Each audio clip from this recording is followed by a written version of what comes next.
Olá, sejam todos muito bem-vindos ao Casos de Polícia. E hoje comigo aqui temos a grande delegada Raquel Galinatti e nós vamos trazer aqui para o programa esses terríveis ataques que estão acontecendo no Rio Grande do Norte. A delegada vai nos explicar a importância da Força Nacional de Segurança e o que são esses ataques, porque ali a gente trata de facções criminosas, né? E o que acontece? Isso não começou hoje, isso já começou há um tempo atrás. A gente vai trazer aqui também para vocês a cronologia de como essa explosão aconteceu. Doutora, seja muito bem-vinda. Carla, é sempre uma satisfação estar aqui com você e principalmente a gente vai falar sobre assuntos relevantes e que é bom informar que todos entendam o que está acontecendo. Isso, e é muito bom ter mulheres fortes, né, na área de segurança. A doutora Raquel é uma delas. Doutora, quando a gente vê esses ataques que estão acontecendo no Rio Grande do Norte, agora em 2023, você consegue ver alguma similaridade com o que aconteceu em 2006 aqui em São Paulo? Porque também, né, a nossa capital aqui do estado de São Paulo sofreu fortes ataques e o que se levantou é que eram ataques do PCC contra as nossas forças de segurança, é isso? Até o presente momento que a gente tem são algumas realmente coincidências, similaridades em relação a esses ataques. Primeiro, praticados por organizações criminosas. Dentro dos presídios, comandado dentro dos presídios. Segundo, é a sensação de terror, em que a população ela está completamente amedrontada, é o terror geral colocado e imposto para aquela sociedade, para aquela população local. E o que a gente está percebendo é a demora, esses ataques estão sendo perpetrados ao longo dos dias, então a gente vê aí uma demora para a paralisação desses ataques. Porque tudo começou no dia 14 de março. De março. E aí a gente tem aqui as datas, eu até vou passar as datas para as pessoas, porque é um dado bem interessante e o que foi que aconteceu. Olha só, a gente tem aqui o balanço dos ataques. Na terça-feira, dia 14, foram 104 ataques, ou seja, eles praticamente arrepiaram o estado inteiro. Depois, na quarta-feira, no dia 15, 68 ataques. Quinta-feira, dia 16, 57 ataques. Sexta-feira, dia 17, 29 ataques. Sábado, dia 18, 17 ataques. Quer dizer, vem diminuindo, mas não parou, né? Domingo, dia 19, 7 ataques. Segunda, dia 20, 11 ataques. Terça, dia 21, 8 ataques. Quarta, dia 22, 2 ataques. Quinta, dia 23, 3 ataques. E sexta-feira, dia 24, 1 ataque. Já no sábado, dia 25, não houve ataque nenhum. Olha só a situação da população. Mas, doutora, até para a gente explicar um pouco para as pessoas, é lógico que a população, ela acaba sentindo, né, o pior de tudo isso, porque as pessoas ficam amedrontadas. Mas quando a gente fala em organizações criminosas, o alvo e o foco não é a população, Claro, são as forças de segurança, porque é o que a gente sempre explica aqui, né? Eles lutam entre si, né? Aqui a organização criminosa contra as forças de segurança daquele determinado estado ou da própria federação, é isso? Infelizmente, o ataque ele não é contra somente as forças de segurança, o ataque é contra os governos ali, que são os plantonistas temporários do governo que comandam as forças de segurança. É uma situação muito complicada porque, por uma ausência de autonomia institucional, as forças de segurança estaduais, sejam elas a Polícia Civil, a Polícia Militar, todas as forças que são atreladas ao governo, elas são subordinadas hierarquicamente ao governo daquele estado correlato. Então, infelizmente, as políticas públicas, elas não param somente no comando abrangente da segurança pública. Algumas medidas de atuação, as polícias penais respectivas, são também, elas extrapolam esferas institucionais e entram nas esferas do comando da instituição propriamente dita. Se a instituição ela tivesse autonomia institucional, completa, ela comandaria a instituição da forma mais adequada no combate ao crime. E quando você politiza instituições de Estado, instituições de segurança pública, a gente vê situações caóticas, em que, de forma populista, o governo pode ser que tende a flexibilizar algumas atuações e ações que as forças de segurança não iriam flexibilizar. Então, essas tentativas de diminuir a autoridade daquele Estado, debochando das forças de segurança de forma indireta, porque a forma direta é debochar do próprio governo, da sua legitimidade como governo daquele Estado, colocando em xeque ali se realmente ele exerce o poder de governo ou não nas políticas públicas. E essas políticas públicas, quando ultrapassam as esferas de suas atribuições e ousam entrar em esferas que não deveriam entrar, como o comando de segurança pública, acontecem situações caóticas e drásticas assim. Então a gente vê uma série de regalias sendo colocadas ali como motivo desses ataques, um dos supostos motivos de ataques, como visitas íntimas, frouxidão ainda mais na forma como a segurança pública atua no combate ao crime organizado. Então são situações realmente inimagináveis. E assim, né, doutora Raquel, a senhora é uma grande especialista, né, estuda bastante a questão de segurança pública. Quando a gente pensa no nosso sistema carcerário, né, e aí tem que explicar para as pessoas que nós temos os sistemas que são estaduais, sim, e temos os federais. Quando a gente trata de crime organizado, ele é um crime federal, correto? Sim. Então, quando a gente pensa nesse nosso sistema carcerário, e aquilo ali eu acho que talvez seja um dos grandes problemas, que é o que você acabou de nos dizer aqui, né? Tem uma questão de frouxidão. É lógico, ninguém quer ser preso, né? Não é bom ser preso, né? A situação carcerária do Brasil é muito complicada, né? Eu acho que aí dá uma novela, inclusive, porque quando a gente vai estudar, entender, né, o nosso Código de Processo Penal, muitas coisas que estão no papel não são as que acontecem na realidade. Quando a gente fala de organização criminosa, nós falamos de presos de alta periculosidade, né? A gente não pode se enganar. Não é o mesmo preso que roubou um celular ou que cometeu um pequeno crime, um pequeno delito. Ali são pessoas que estão fortemente articuladas com o crime internamente dentro das penitenciárias e externamente também. A grande maioria das pessoas pergunta, mas como é que eles têm acesso a celular? Como é que eles têm acesso a tanta informação? Como é que isso tudo chega dentro da penitenciária? São incógnitas, né? Como é que isso tudo chega? A minha pergunta para você, eu acho que o primeiro problema está na própria administração penitenciária. Não é? Concordo, Carla. O primeiro problema está na forma de gestão da segurança pública, quando você percebe que algumas situações elas são flexibilizadas, sim. Visita íntima a gente só tem aqui no Brasil. A visita íntima para o preso que está lá cumprindo a sua pena em regime fechado é algo muito perigoso quando a gente coloca outros presos ali e os familiares de outros presos.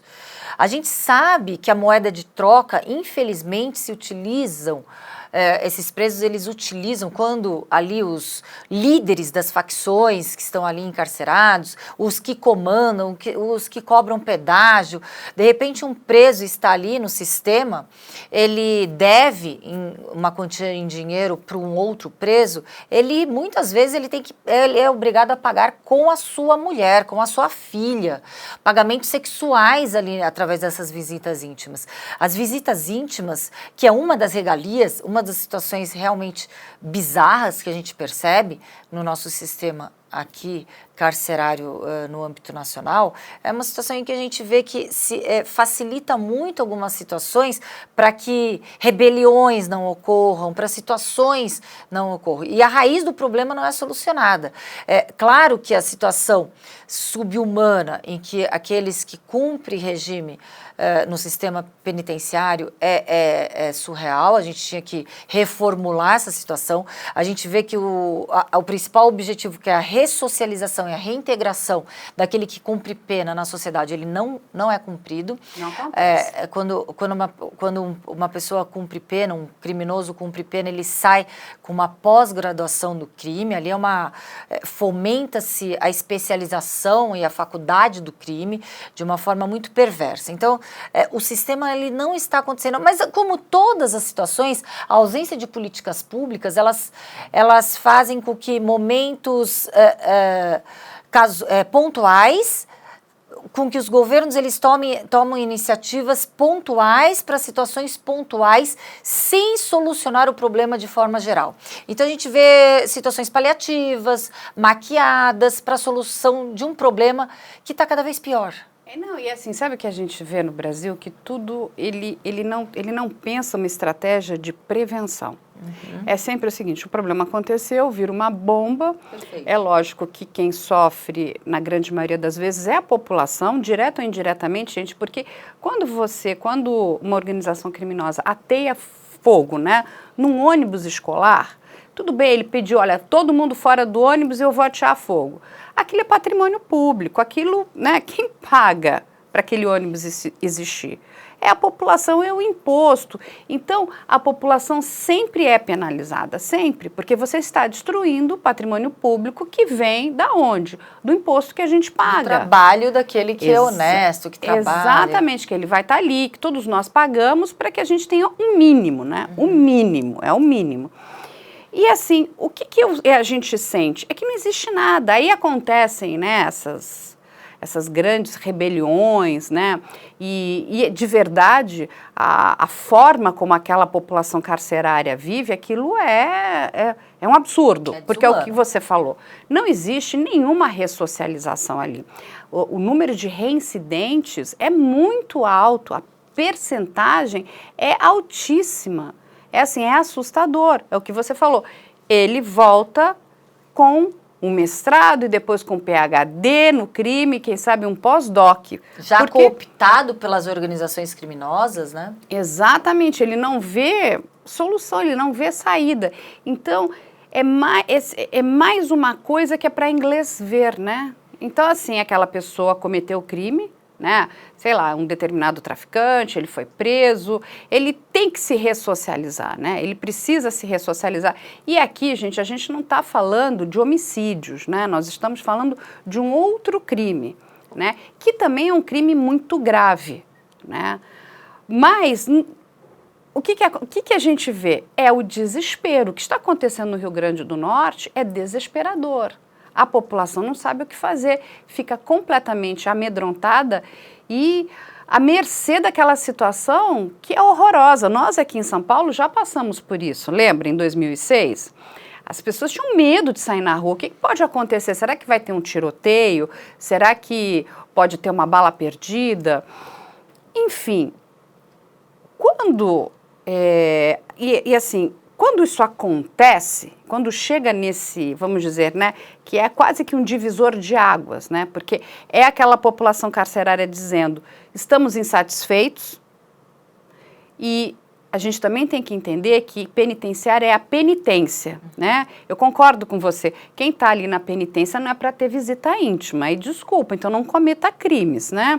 Ele está ali, mas ele precisa se ressocializar. Então a gente tem é uma mentira. Porque o que eles passam ali dentro, a gente nem imagina o que seja. Nós até imaginamos um pouco, porque você recebe muitas informações, eu também recebo, aquilo é a central do horror. Mas, Carla, sabe o que é o pior?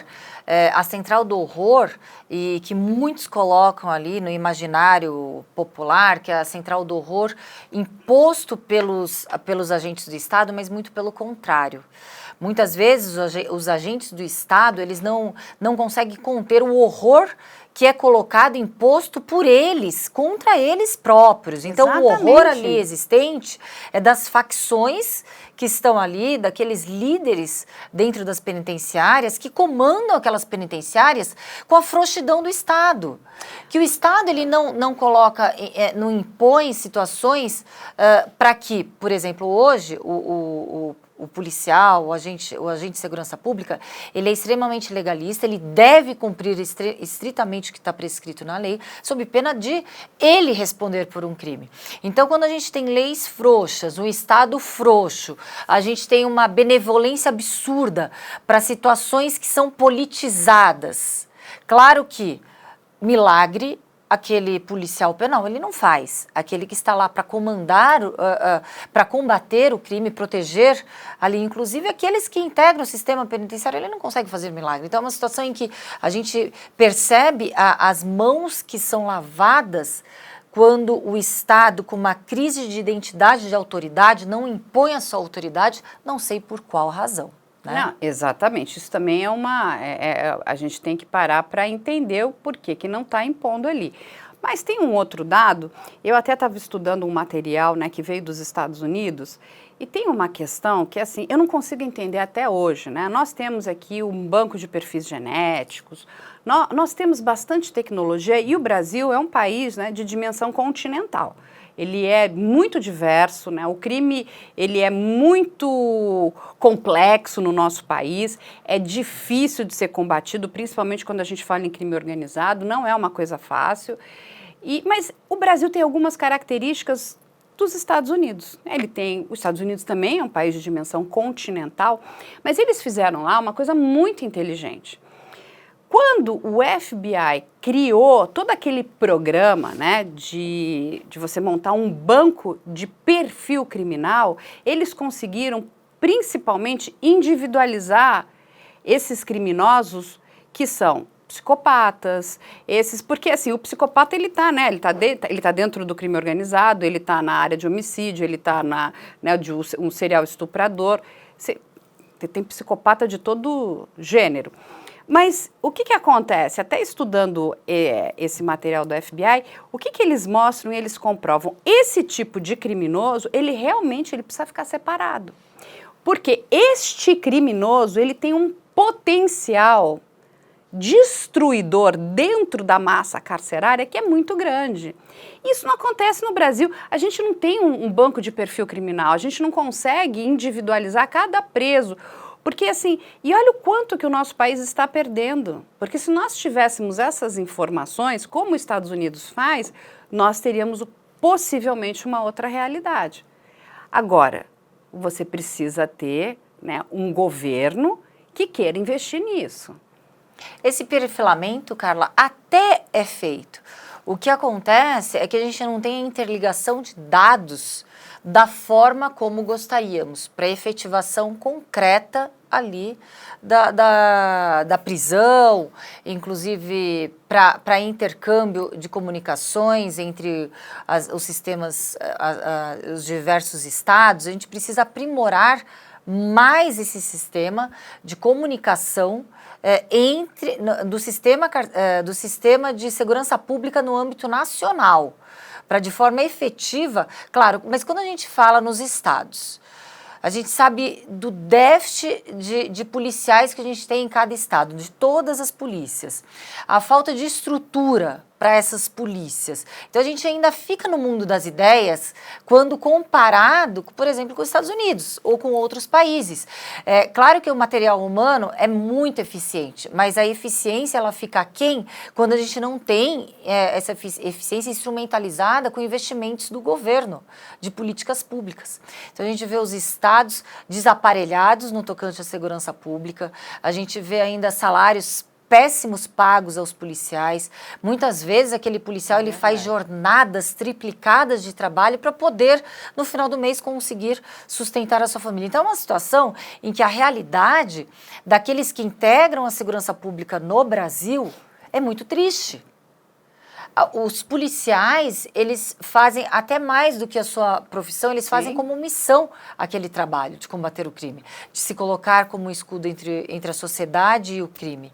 Realmente, a gente teria que andar muito, foi por isso que a gente deu uma renovada nos governos, né, para que a gente tenha, sim, a segurança pública não só como uma opção política, mas como uma obrigação daqueles que se colocaram à disposição para governar os estados. Não é, porque parando para pensar aqui, né, quando a gente pensa na estrutura da polícia, né, de cada estado, nós temos ali a polícia militar, nós temos a polícia civil, aí temos a polícia técnico-científica, que ali nós vamos encontrar os peritos legistas, mas quando e vou voltar de novo para os Estados Unidos, porque acho que é um case muito bom, muito bem elaborado, eles, além de tudo isso, eles têm os psicólogos forenses, que é uma arma de extrema valia para a polícia, né? Porque eles conseguem ajudar a polícia a entender muitas questões olhando simplesmente uma cena de crime. Não é que o policial ali está preocupado em coletar as provas e não sei o quê, fazer as oitivas, os interrogatórios, mas tem toda uma questão de repetição, inclusive desse cidadão que foi preso, foi solto, teve o seu PhD ali, né, dentro do sistema carcerário, volta com, né, vamos dizer, com uma energia negativa muito grande. E o que acontece? Todas essas informações, a gente vê aqui no nosso país, elas são perdidas.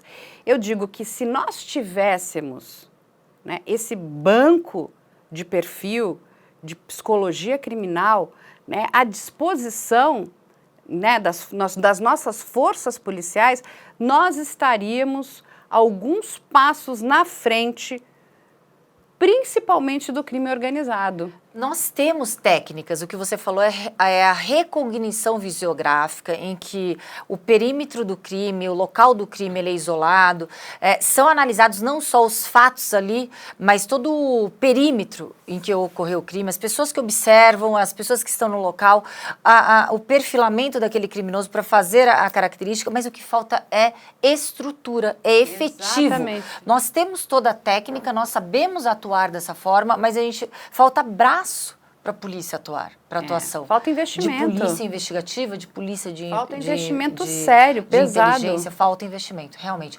Contratação de policiais, estrutura para que a gente possa eu acho que atuar dessa forma na excelência. Não, e a sociedade precisa... Exato. Precisa. Né? Agora, sabe o que a gente percebe? Em situações pontuais, aí a gente tem o sistema, o EIFES, que é bárbaro aqui no estado de São Paulo, mas digitais, né? Através das digitais, mas a gente percebe que são casos assim, midiáticos e pontuais, o que deveria ocorrer em todos os crimes.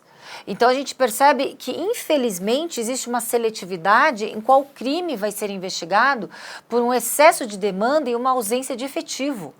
Exatamente. Agora, eu vou pedir para nossa amiga aqui, a doutora Raquel Galinatti, explicar para as pessoas o que é a Força, né, Nacional de Segurança Pública e qual é a maior atribuição dessa Força Nacional. Muitas pessoas, elas confundem a Força Nacional com as Forças Armadas. As Forças Armadas, elas são compostas pelo Exército, Marinha e Aeronáutica. E a principal função é a proteção do território contra ataques externos, né, alienígenas, né, externos de outros países. A proteção da fronteira é a principal missão. E as Forças Armadas, elas têm como missão combater o inimigo, e é assim que é feito. A Força Nacional, ela se inspirou nas forças de segurança da ONU. Foi em 2004 que foi implementada aqui no Brasil. Nada mais é como um convênio, um consórcio do Ministério da Segurança, da Justiça e Segurança Pública com os estados. Então, quem integra as forças nacionais? São os policiais dos estados. O policial civil, o policial militar, os bombeiros, os peritos. Então, estes policiais estaduais, das polícias estaduais, eles integram a Força Nacional. E o salário desses policiais é pago pelas suas respectivas, pelos seus respectivos estados, porque ele continua lotado nas suas polícias, pelo período de 2 anos. Então, significa, aconteceu alguma emergência, o policial, ele continua trabalhando nas suas polícias de origem, mas ali, através de uma missão, ele é convocado para que ele faça e cumpra alguma missão com pagamento de diária, tem também um pagamento diferenciado do plano de saúde desse policial, infelizmente também um seguro de vida que ninguém quer que utilize esse seguro de vida para os seus familiares, caso alguma fatalidade ocorra no cumprimento da sua missão. Mas, enfim, a Força Nacional nada mais é do que um consórcio entre as polícias dos estados, então dos estados, com o Ministério da Justiça e Segurança Pública. Agora, doutora, eles recebem algum treinamento diferente? Sim, tem ali em Gama, próximo ao Distrito Federal, tem a base ali da Segurança Nacional, e que um treinamento de nivelamento é feito pelo período de 30 dias, com esses policiais que são selecionados, são policiais realmente diferenciados, que fazem um processo seletivo, que eles se propõem a participar da Força Nacional através de seleção. E esse treinamento, ele ora é feito em Gama ou nos estados com os policiais. E eles continuam sendo agentes estaduais, é isso? Exato. Não são federais. Não são federais, o diferencial é que eles ganham diária.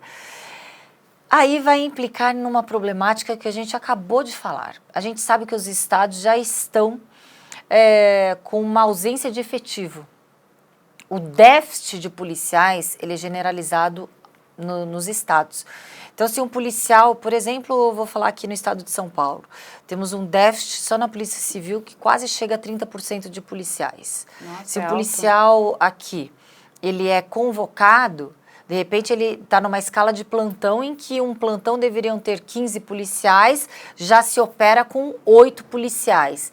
Já se retira mais um policial daquela polícia que já está deficitária no seu quadro de homens. Então, realmente é uma situação em que foi inspirada na ONU, os Estados Unidos também tem, mas a realidade brasileira nacional é completamente diferente. E a Polícia Militar pode fazer parte da Força Nacional de Segurança? Sim, a Polícia Militar, a Polícia Civil, os peritos, né, a Polícia Técnico-Científica, que são os peritos, e os bombeiros.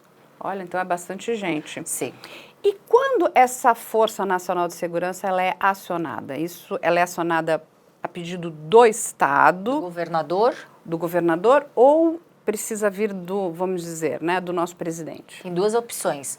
É subordinada à Força de Segurança Nacional, é subordinada à Presidência da República. Mas existem as hipóteses em que o governador ele solicita a Força Nacional ou o próprio Ministério da Justiça e Segurança ele designa essas missões. E tem um tempo máximo que essa Força Nacional de Segurança pode atuar? Os homens que integram, eles podem ficar 2 anos nessa força. Mas depende do caso concreto. Não, mas eu digo, quando, por exemplo, um Estado aciona, né? No caso, o Rio Grande do Norte precisou da Força Nacional de Segurança. Tem um período, sei lá, ele vai poder receber essa ajuda por tanto tempo ou é um período indeterminado? Não, é um período até solução daquele conflito, daquela crise de segurança pública instalada. Nada mais é do que auxiliar a segurança pública no âmbito estadual, seja a polícia ostensiva preventiva, no caso a polícia militar, ou a polícia investigativa, para a atuação da sua atividade fim. Então, mais até um policiamento ostensivo preventivo que atua após a prática do crime, após o crime ter ocorrido, para tentar sanar ao máximo e conter aquela crise que se instalou no Estado. E aí, quando a gente vê, né, o histórico, né, de ajuda da Força Nacional de Segurança, ele é bastante positivo toda vez que ele entra, correto, doutora? Sim, com certeza, porque a gente tem um efetivo que há um contingente de segurança pública que aumenta ali para o combate pontual daqueles crimes, daquelas crises que estão de Estado que estão ocorrendo de segurança pública. Aí quando a gente pensa agora, vamos voltar lá para o Rio Grande do Norte, né? A gente tem a polícia local, tanto a militar como a civil, e chegou a Força Nacional de Segurança. Eles vão trabalhar conjuntamente, Sim. ou cada um vai ter uma atribuição diferente? Como é isso? Sim, é uma atuação conjunta, reuniões conjuntas são feitas no centro de comando, e todas as estratégias são feitas em conjunto, até para maior efetividade da atuação dessas forças que chegam ali para dar mais corpo, robustez na atuação da segurança pública local. E, doutor, explica para as pessoas também, porque é uma dúvida que paira aqui, né? Existe uma polícia também, que é a polícia penitenciária, é isso? A polícia penal, que agora também ela tem previsão constitucional no artigo 144, que eram os antigos agentes penitenciários.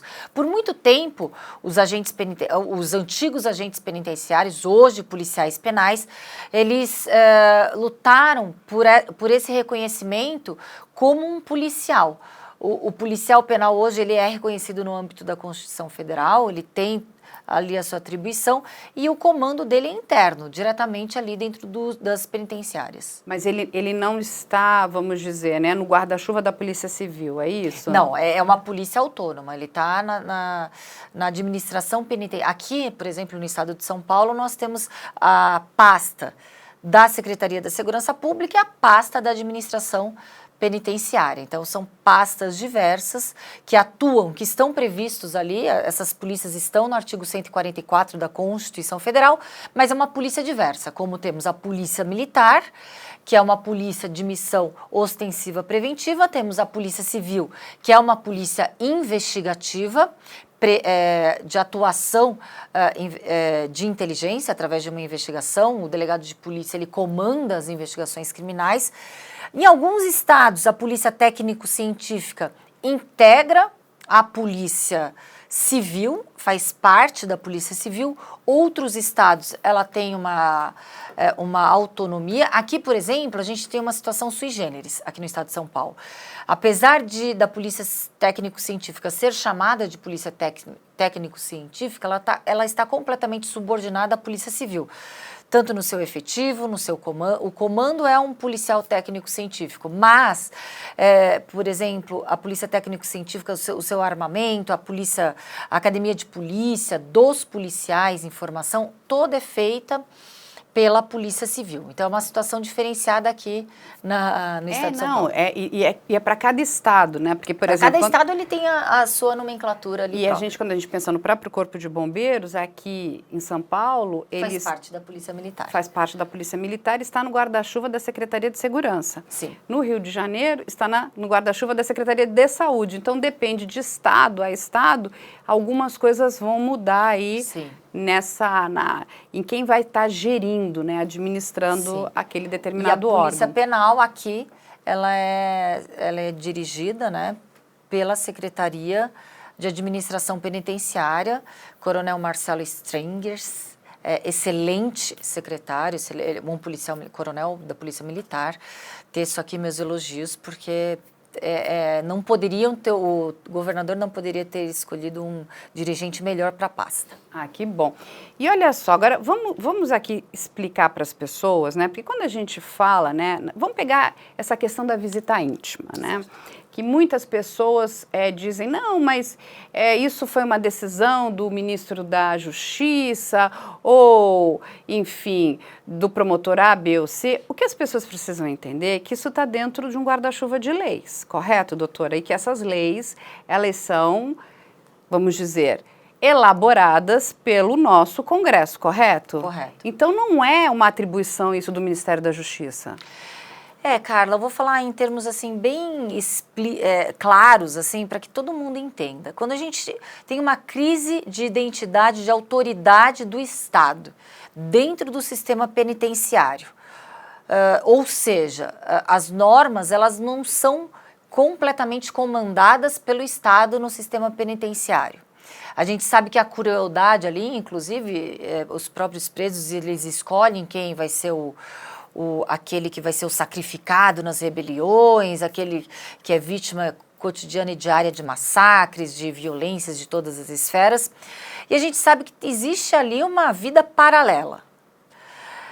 E quando a gente dá essa abertura para que mulheres frequentem para visita íntima os presos, aqueles que estão cumprindo em regime fechado, essas penitenciárias, a gente coloca em risco a vida dessas mulheres, que mais uma vez as mulheres ali são moeda de troca, são objetificadas e são usadas como satisfação de prazer sexual de um outro preso, sob pena de matar, corre risco de vida se o preso ele não concorda essa tamanha humilhação e violação, né, da dignidade sua, da sua família, da sua mulher, essa violação hedionda que é o crime sexual. Então a gente vê que situações assim ocorrem e olhos são tapados. Não, sim, é um situações absurdo. São silentes. Mas até para a gente entender onde está o cerne do problema, isso está dentro de uma lei que permite isso. Alguém pensou e elaborou essa lei. Entende? Então, assim, porque fica aquela gritaria, e tem uma gritaria muito grande, tem quase uma questão histérica, né? Não, porque foi órgão A, B ou C. Não, a gente tem que parar para entender o seguinte, isso aqui é uma lei, e foi uma lei que foi elaborada e criada, né, pelos nossos congressistas. Isso aí foi aprovado, inclusive. Visita íntima para atos sexuais não foi aprovado, né? Não, a gente não tem na legislação de execução penal. A visita íntima está dentro de um guarda-chuva de uma lei. Sim, mas não desta forma em não, que... como ela foi modificada. Foi modificada, que atos sexuais... Sim, já é uma aberração uma visita íntima, Sim. né? Eu acho que ele tem direito a receber visitas. Sim. Né, visitas ali, onde inclusive deve ter um monitoramento, é lógico, respeitando, né, as questões inclusive de sigilo, de privacidade, mas visita íntima, e aí as pessoas já mudam, intimidade virou, né, visita sexual. Olha, então eu acho um absurdo tudo isso que foi criado, né, mas a gente precisa entender de onde é que veio isso, né, como é que nasceu isso. Nessa flexibilização absurda em que a gente vê um excesso de direitos para aqueles que descumprem a lei, para aqueles que praticam crimes. Claro que é necessário toda a sua proteção da dignidade dos seus direitos constitucionais, da pessoa humana, para aquele que está ali sujeito às normas e regras do Estado punitivo, que está ali dando uma resposta da prática do seu crime. Mas essa flexibilização, a abertura absurda para situações em que a gente coloca e colide a crise de identidade da autoridade do Estado. O Estado ele passa a não cumprir mais o seu papel social de autoridade. E aí, só para a gente passar aqui para as pessoas, como é que isso tudo começou a acontecer lá no Rio Grande do Norte, né? Isso começa em 2009, com uma briga, né, entre facções ali. O PCC brigando ali com um outro braço. E esse braço acabou criando o Sindicato do Crime, que hoje é uma força bastante importante dentro das organizações criminosas. E ali tinha vamos dizer que é o seu mentor ali, que é o tal do Berg, ele acabou sendo morto lá na frente pelo pessoal do PCC. E daí começa a grande confusão. Então, só para as pessoas entenderem o que é que acontece dentro das penitenciárias. São forças criminosas brigando entre si. E aí tem todo um trabalho de logística, né, da própria administração penitenciária de não deixar que essas forças antagônicas, elas convivam no mesmo espaço, correto? Por isso que tem essa transferência de presos, vamos dizer ali, de alto calibre, né? E muitas pessoas perguntam, mas como é que mudou? O fulano não estava na penitenciária A, foi para B. E muitas vezes o advogado do preso, a família do preso, só vai saber depois que ele já está em uma outra penitenciária. E isso eu até entendo, o sigilo dessa informação, porque nessa transferência pode, né, acontecer ali o momento... Tentativa de resgate. Tentativa de resgate do preso. Então, eles só vão avisar depois que o preso já estiver na outra penitenciária. É isso, doutora? Sim, mas é justamente o que a gente está falando aqui de forma reiterada. Se existe disputa de poder dentro de uma situação, dentro de um sistema carcerário, penitenciário, em que o poder deveria ser do Estado, o comando, a implementação de normas, de regras e o cumprimento de leis, é porque existe uma crise de identidade. O Estado não está cumprindo seu papel.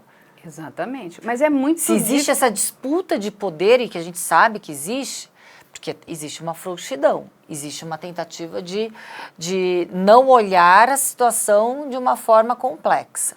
Então, mas aí até os psicólogos, né, eles entrariam nessa discussão e nos falariam o seguinte: mesmo no horror, aquilo ali ele vai se acomodar. E é lógico que vão aparecendo lideranças. A questão, e eu acho até que foi muito inteligente, de você ficar movimentando esses presos de alto calibre, porque quando ele vai ganhar força ali naquele espaço, e ele já está ali há algum tempo, e aí ele vai se fortificando. Então, o que né, a administração penitenciária faz? Opa, ganhou muita força, vamos colocar ele em outro lugar. Porque ele tem que começar do zero. Você leva aquela pessoa a um desgaste muito grande, né? Porque é lógico que depois de um determinado tempo, ele vai, né, se encontrando ali e ele vai ganhar uma certa proeminência.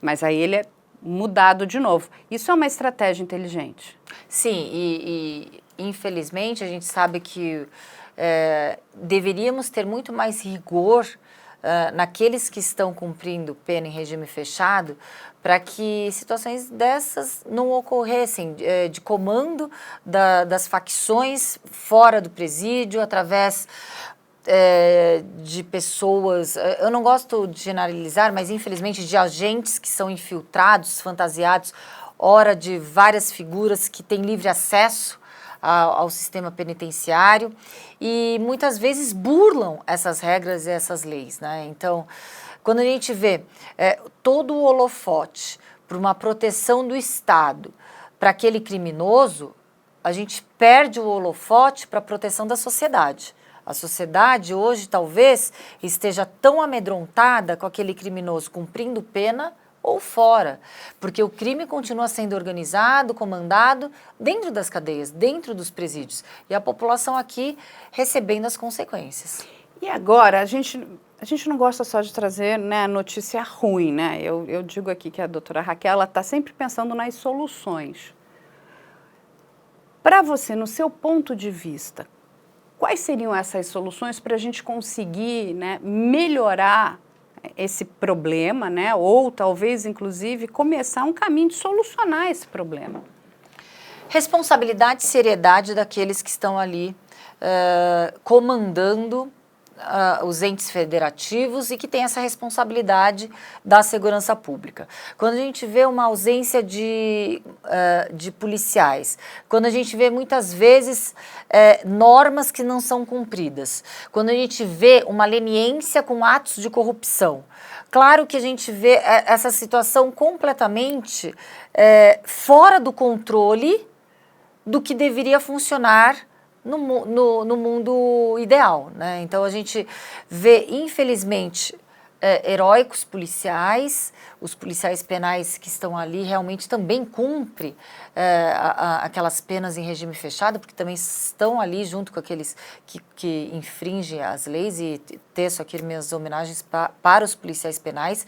Sim, que realmente são extremamente importantes. Muitas vezes eles ficam relegados porque são esquecidos, invisibilizados. Perfeito, Carla, e não são homenageados e tratados da forma como deveriam, porque são problemas que os estados eles não querem tocar, né? Que os governantes eles não querem tocar. Então Ninguém a solução quer mexer naquilo, né? A solução é chamar esses policiais que estão ali, chamar quem integra com seriedade o combate, quem integra, quem tem como missão o combate ao crime, para soluções fáticas.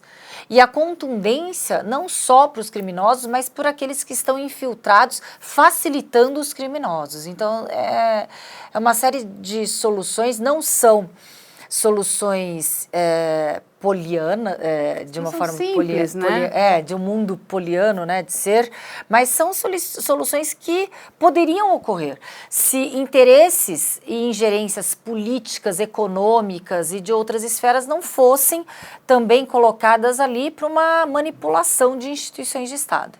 o que você coloca muito bem não são soluções simples, né? É um problema complexo. E o que a gente vê o tempo todo é que ninguém quer falar, né? Então é o seguinte, cometeu um crime, joga lá, cometeu um crime, joga lá. Só que a gente está jogando aonde, não é? Quem que está cuidando disso? Aí a polícia penitenciária que resolva aquilo, a administração penitenciária que resolva aquilo. Vamos dar um cala-boca. A gente finge que ressocializa coisa nenhuma, né? A quantidade de reincidentes é muito alta, né? Assim, esse nível tinha que abaixar muito.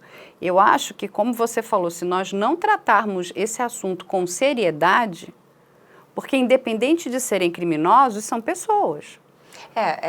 Essa temática tem que ser tratada com seriedade, com propriedade e com coragem. O que a gente percebe são interesses políticos e populistas que se sobrepõem à sua obrigação. Sim. Aquele que é eleito pelo povo, ele não é eleito somente para estar lá inaugurando casas populares, creches ou escolas. Ele também é eleito pelo povo para soluções de problemas que são nevrálgicos de um Estado. E a gente sabe que o pilar dos direitos sociais é a segurança pública. E a segurança pública fragilizada no Estado fragiliza o exercício de outros direitos sociais. Então, aquele governante, ele não pode colocar para debaixo do tapete a situação e a problemática da segurança pública. E assim, a gente vai olhando coisas, doutora, né? Vamos lembrar, né? Eu estava até lembrando enquanto você falava aqui, né, até da questão financeira, né, que precisa de investimento, a área de segurança precisa de muito mais investimento, né? E ela é nevrálgica porque ela mexe com o nosso dia a dia, o dia a dia da população, né? Então, assim, tudo bem, não, o crime organizado, ele vai lutar contra as forças de segurança, mas a população está no meio dessa guerra. A população vive no medo, a população não sabe o que fazer, a população não tem o treinamento de um policial. A população não sabe nem como lidar com aquela, né? O que fazer. E o seguinte, por mais que eles não vão fazer nada diretamente com a população, quem vive esse terror não esquece nunca mais. As pessoas passam a ter muito medo, né? E elas vivem nessa situação de horror. Mas eu só queria lembrar um dado aqui que você vai gostar. Você lembra quando começou a ter muita ponte estaiada? Lembro. Eu achava assim, todo mundo assim, mas por que é ponte estaiada, né?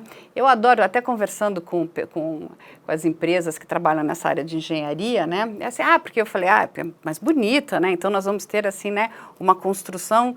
Aí o que ele falou, ponte é ponte, Carla. Né? Ponte, ela tem uma função para pessoas passarem, para os carros passarem, para unir o A com o B, é lógico. E assim, pode ser bonita? Pode. Mas por que eram as pontes estaiadas? Porque só 5 empresas no Brasil tinham o credenciamento para entrar naquelas licitações. Ou seja, você deixava milhares de outras empresas do lado de fora. Com isso, o que acontecia? O preço, né, acabava indo, ele tinha só temos nós 5, então a gente pode aqui, né, ou combinar preço, ou meio que superfaturar aqui ou ali.